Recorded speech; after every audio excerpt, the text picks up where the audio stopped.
It was a typical sunny afternoon when I first received the call. The voice on the other end of the line was frantic, a neighbor telling me that there was something wrong with the water supply to my house. I hadn't been paying much attention to my utilities lately, as everything seemed fine. But when I arrived home, I was faced with a strange sight. A large chunk of my water pipes had been cut, leaving a huge mess in my yard.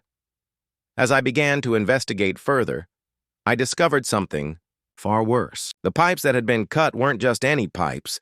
They were part of the entire HOA water supply system. And to make matters worse, I wasn't even a member of the HOA.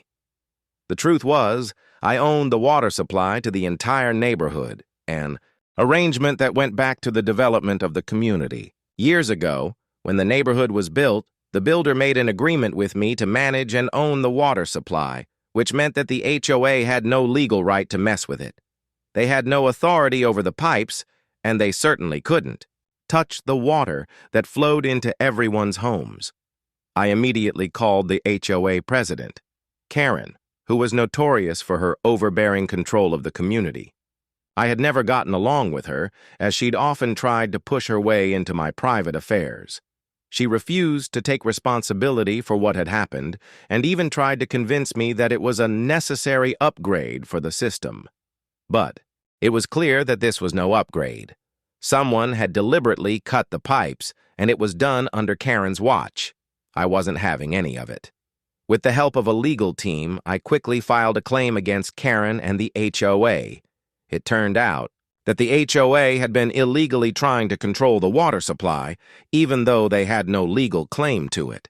The entire situation escalated when it became clear that the HOA, led by Karen, was attempting to sabotage my property and claim ownership of something they never had rights to. In the end, Karen was forced to step down from her position as HOA president, and the HOA was slapped with significant fines for attempting to tamper with private property. The water supply was restored, and my rights were upheld.